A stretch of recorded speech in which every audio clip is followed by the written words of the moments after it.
ao seu lugar, o Fernando. A gente vai conhecer a iniciativa Floodcasting XAI, também conhecida como Floodcasting Shy, né, Fernando? Ganhou um apelidinho aqui. Foi apresentado pelo Fernando, pelo Luan, que está aí. Fala oi, Luan, para o pessoal.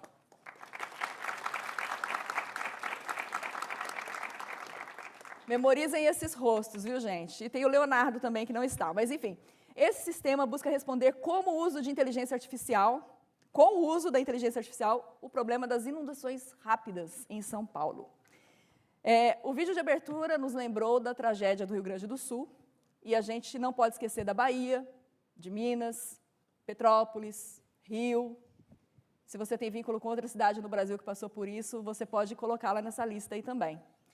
Porque nas grandes cidades, e às vezes até nas pequenas, a chuva já virou um momento de incerteza.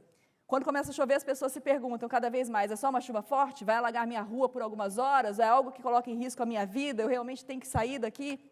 Então, a proposta que o Fernando vai apresentar é a criação de um modelo preditivo, em tempo real, para alertar sobre a possibilidade de enchentes rápidas. Mas o sistema também tem outro desafio, porque existe um receio com a inteligência artificial, e o desafio é desvendar e explicar para desmitificar. É um grande desafio, mas o Fernando vai explicar para a gente.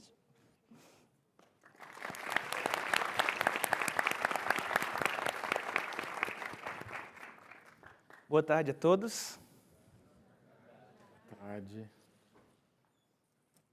Vocês já pararam para pensar que objetos, às vezes, contam histórias? Às vezes você tem um quadro, um brinquedo, um colar, alguma coisa que eterniza uma pessoa, um momento que se foi. Então, eu vou contar rapidinho o caso da dona de casa Sabrina, que tinha um quadro da mãe dela que faleceu. E guardava aquele quadro com muito carinho, guardava álbuns de fotos, guardava várias coisas. E dia após dia, aquelas coisas traziam recordações e bons momentos para ela. Até aquele dia que começou a chover, e choveu tanto que a água subiu 1,5 metro dentro da casa dela e levou tudo. Ela perdeu o álbum de foto, perdeu as lembranças, perdeu até o quadro da mãe dela. E aquelas coisas para ela eram mais valiosas do que outros bens materiais que você poderia comprar de novo. Aquelas lembranças não voltavam mais. Aquilo era uma perda irreparável. Essa história não é uma história fictícia, é uma história verdadeira, contada em uma reportagem da BBC, sobre uma das milhares de vítimas atingidas pela tragédia em Porto Alegre que chocou o Brasil em 2024. Só que essa também não é uma história nova. Ano após ano, a mesma história se repete. Só na cidade de São Paulo, a gente tem registro de mais de 700 inundações por verão, que causam prejuízos da ordem de milhões de reais todos os anos. Agora, o que poderia ser diferente, né? O que o governo poderia fazer? O que a população poderia fazer? O que eu poderia fazer para atacar um problema tão grande e difícil como esse?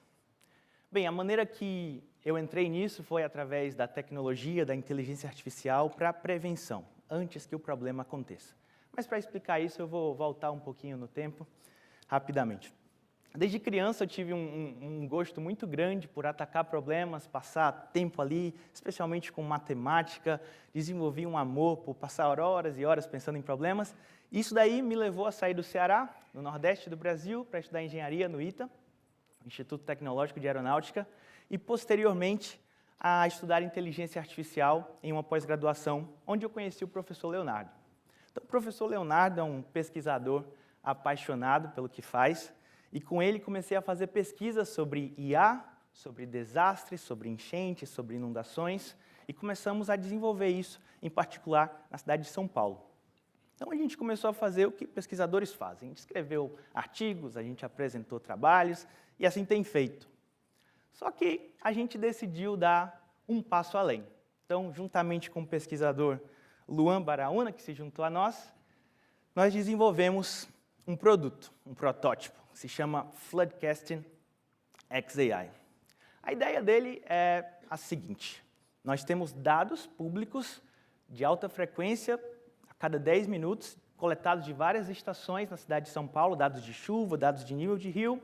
A gente capta esses dados, alimenta em modelos de inteligência artificial e busca fazer predições a respeito do nível do rio, modelagem hidrológica em geral, com o intuito de emitir alertas. Alertas por quê?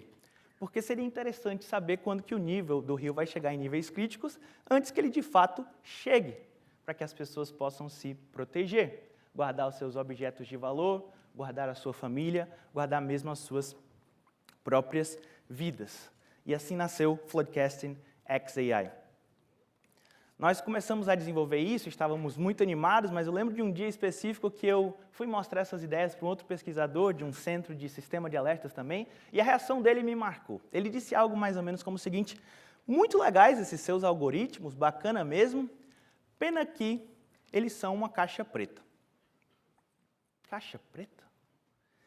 Exato, ali eu me deparei com a realidade de que inteligência artificial, por vezes, é muito criticada por ser o que em inglês é chamado de black box, né? São modelos, algoritmos que funcionam em geral, mas que são de difícil interpretação.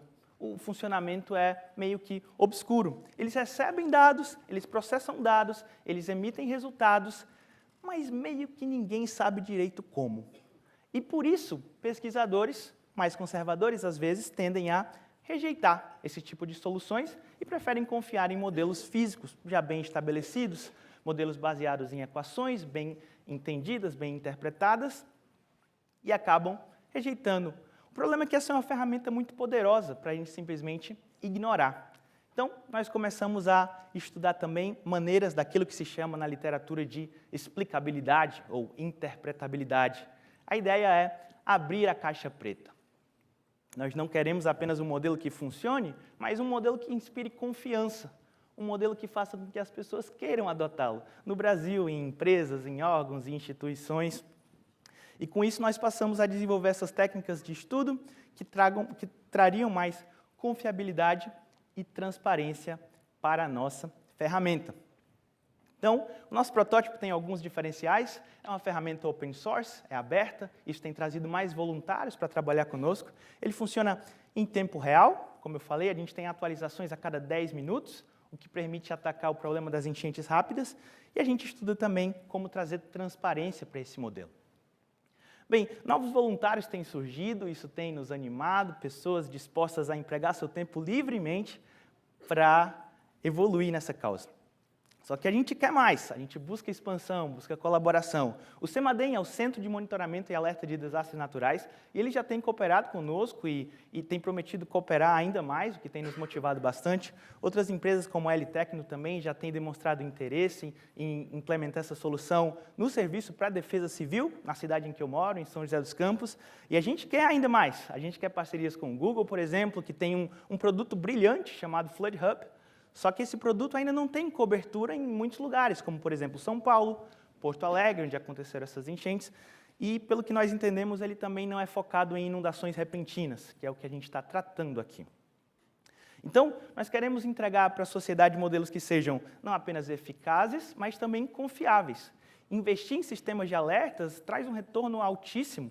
Um estudo da Agência Nacional de Água diz que R$1 investido em sistema de alerta pode evitar mais de R$600 em reparação. Então, é para isso que a gente está aqui. A gente ama inteligência artificial, matemática, mas a gente quer aplicar para coisas que importem, resolver problemas das pessoas. Nós queremos uma sociedade em que a tecnologia seja usada para o bem. Muito obrigado.